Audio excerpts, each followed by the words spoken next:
Hi, and welcome back to Live Well with Dr. Mel. I'm not sure if you met little Billy yet. He's just under 2 months old. We want to thank you for joining us to make it to day 26 of this journey. And I have quite the treat for you today. We're going to release the upper back. I don't know anybody who doesn't struggle at points with upper back, shoulder, neck tightness. So this is the area we're going to address today. If you're ready, let's get started.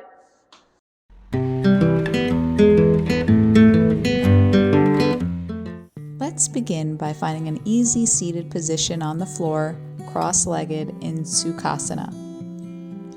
And then begin to squeeze the shoulder blades, holding for about a 3-second count, and then releasing. You can imagine either a pencil, a grape, or a dollar bill, whichever motivates you more, holding that in between the shoulder blades, not letting it go, and then release. Squeeze and hold and release. This is strengthening the rhomboids, the muscles in between the shoulder blades. Contract, holding for 1, 2, 3, and then relax and repeat. Beautiful work. Now round the upper back, tucking the chin in towards the chest, and then opening the chest, looking up towards the ceiling. Beautiful work, rounding again, trying to open the vertebrae. Very important to work in this agonist-antagonist motion. Working the back side and then releasing and opening the front side. These muscles work hand in hand, so we want to work both sides. If your front of your chest is too tight, that's going to pull and round your shoulders forward.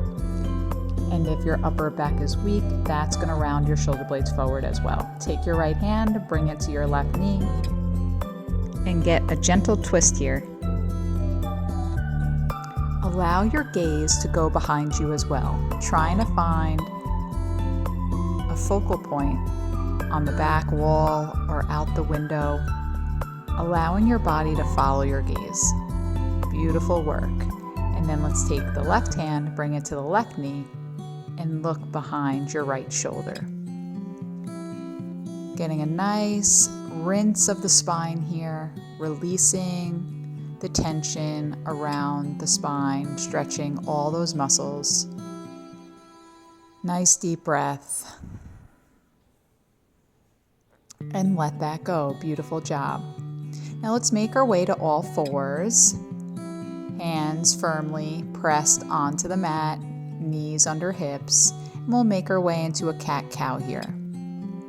Rounding our upper back, and then looking up towards the ceiling. Chin to chest, squeezing the belly button in towards the spine, gaze up towards the ceiling, allowing the belly to soften.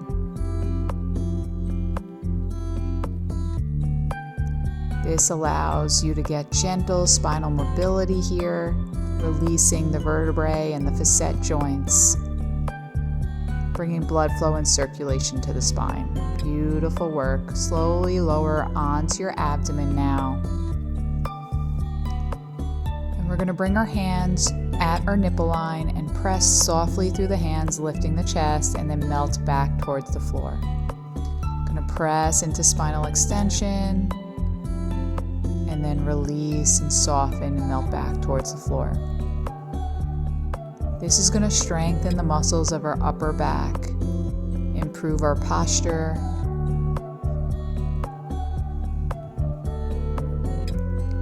When our upper back is rounded throughout the day, that's when we can get knots and tension all around our shoulder blades. Beautiful work. Let's push back into a child's pose. Let's take a wide-legged child's pose, so bring your knees to the edges of the mat, and then drop your tailbone down towards your heels. Allow your head and chest to melt towards the floor. You can stay active through the arms here, pressing through the arms to press that tailbone back. And allow your breath to fill your back body, opening the rib cage and your upper back, And then maybe sending the breath down to your lower back as well. This is an important practice, controlling the breath and moving it to the areas of tension.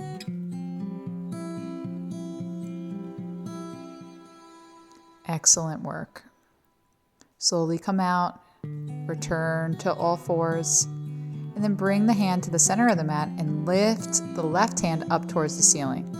Try to go as far as you can, but don't over push it. Beautiful.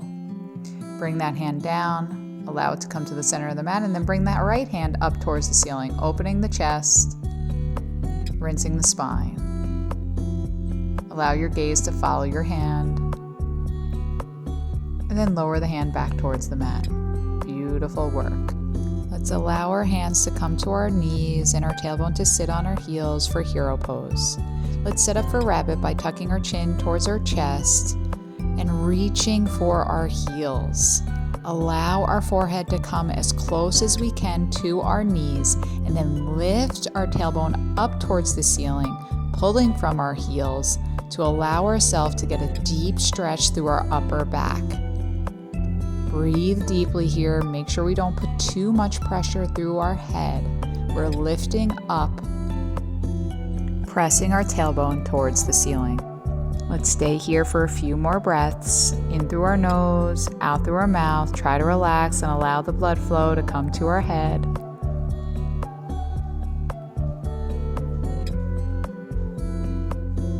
Excellent.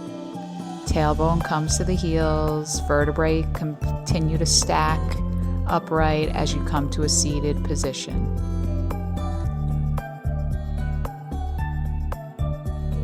Now we're going to come to eagle arms, placing the left elbow in the crease of the right elbow, wrapping the right hand around the left hand. Raise the elbows up to get a deeper stretch through the upper back. Nice deep breath here, in through the nose, out through the mouth. Release the twist, release the elbows, and now let's switch. Other elbow under. Right hand twisting around the left hand and lifting the elbows up towards the ceiling, getting a deeper stretch in the upper back. Nice deep breath here, in through the nose, out through the mouth, and release. Walk our hands to the top of the mat. We're going to take a puppy pose variation by bringing the left hand under the right hand and dropping the right shoulder to the mat. If you want to intensify this, extend the left hand to the top of the mat and the left leg to the bottom of the mat, rolling onto the outside of that right shoulder. If it's too much pressure on the shoulder, just bring your knee back to the mat. Slowly walk your hand back to the starting position and drop your knee to the mat, rolling out. We'll take it to the other side, threading the left hand this time underneath the right hand, dropping the left shoulder to the mat and the left ear to the mat.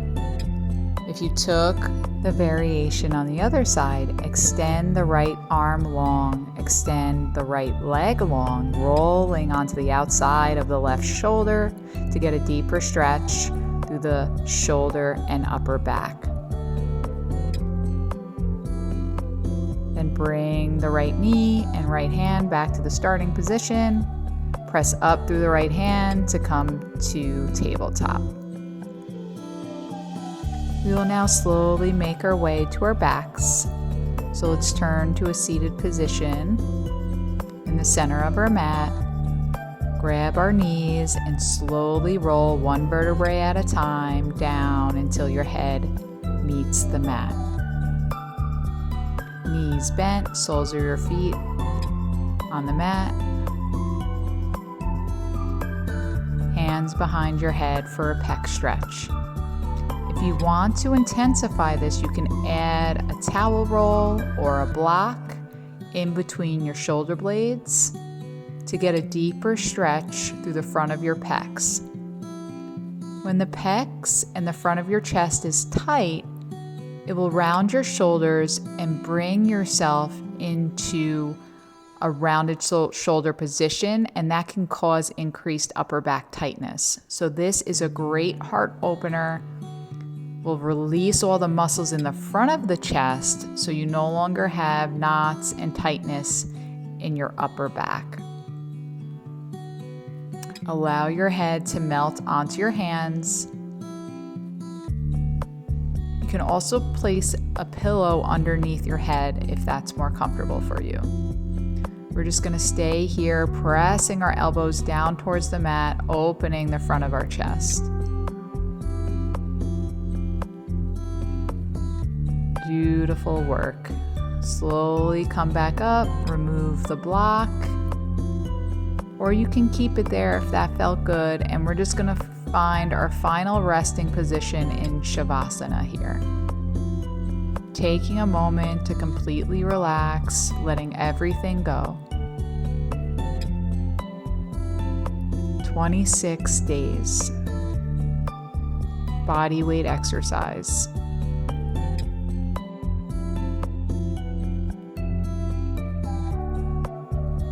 Please like and comment on the videos that you prefer so I know and I can make more of them. See you on the mat tomorrow.